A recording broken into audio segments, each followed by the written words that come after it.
ഇന്നത്തെ വീഡിയോ നമുക്ക് കുറച്ച് ക്രിയേറ്റീവ് സൈഡിലേക്ക് പിടിച്ചാലോ.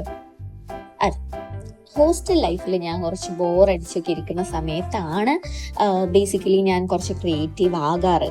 അല്ലാത്ത സമയത്ത് ചുമ്മാ ഇരിക്കാനും കിടന്നുറങ്ങാനും ഒക്കെ ഇപ്പൊ പഠിച്ചു. അല്ലാന്നുണ്ടെങ്കിൽ ഞാൻ ഭയങ്കര റെസ്റ്റ്ലെസ്സാണ് വീട്ടിലൊക്കെ ആണെന്നുണ്ടെങ്കിൽ. പക്ഷെ ഇവിടെ ആണെന്നുണ്ടെങ്കിൽ അങ്ങനെ ഒന്നും ഇല്ല കേട്ടോ. പക്ഷെ ബോറടിക്കുന്ന സമയത്ത് എൻ്റെ ക്രിയേറ്റീവ് സൈഡ് ഉണരാറുണ്ട്. ആൻഡ് ഇത് ഇപ്പം എൻ്റെ അടുത്ത് ജസ്റ്റ് ഒരു ട്യൂബ് കുറച്ച് മാത്രമേ ഉണ്ടായിട്ടുണ്ടായിരുന്നുള്ളൂ. അപ്പം ഞാൻ വിചാരിച്ചു പെട്ടെന്നൊരു മെഹന്തി ഡിസൈനിങ് അങ്ങ് ചെയ്യാമെന്ന് വിചാരിച്ചിട്ടൊരു സിമ്പിൾ അറബിക് ഹെന്നയാണ് ഞാൻ എൻ്റെ കയ്യിൽ ചെയ്തിട്ടുണ്ടായിരുന്നത്.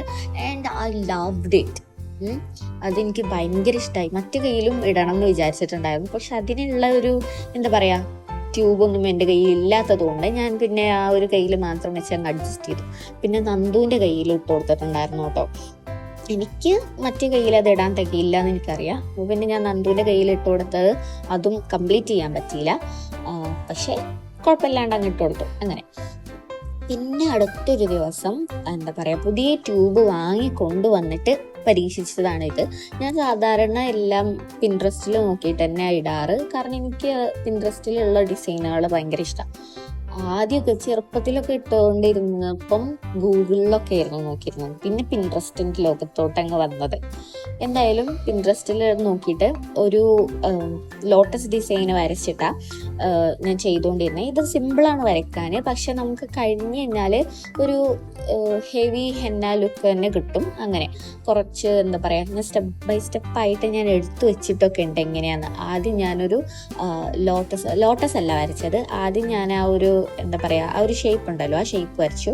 എന്നിട്ട് പിന്നെ അതിൻ്റെ അകത്ത് ലോട്ടസ് വരച്ചിട്ട് പിന്നെ അതിൻ്റെ മുകളിൽ കൂടെ ഹംസ വരച്ചത്.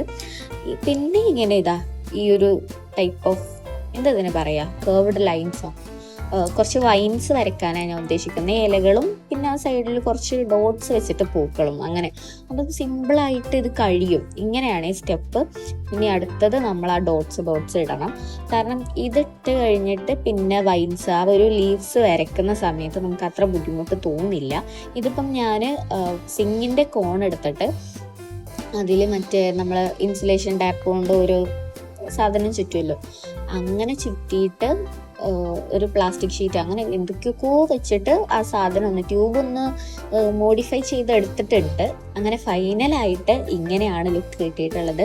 ഇതിപ്പം കാണുമ്പോൾ എനിക്ക് തോന്നണത് എൻ്റെ ഈ ഒരു എന്താ പറയുക ഈ ഒരു സൈഡ് കുറച്ച് സ്പേഷ്യസ് ആയിട്ടും മറ്റേ സൈഡ് കുറച്ച് തിങ്ങിയിട്ടും ഒക്കെ തോന്നണുണ്ട്. പക്ഷെ ഇത് കഴിഞ്ഞപ്പം, അതായത് ഇത് ഉണങ്ങി കഴിഞ്ഞിട്ട് ഇത് നന്നായിട്ട് ചുവന്ന് വന്നിട്ടുണ്ടായിരുന്നു കേട്ടോ.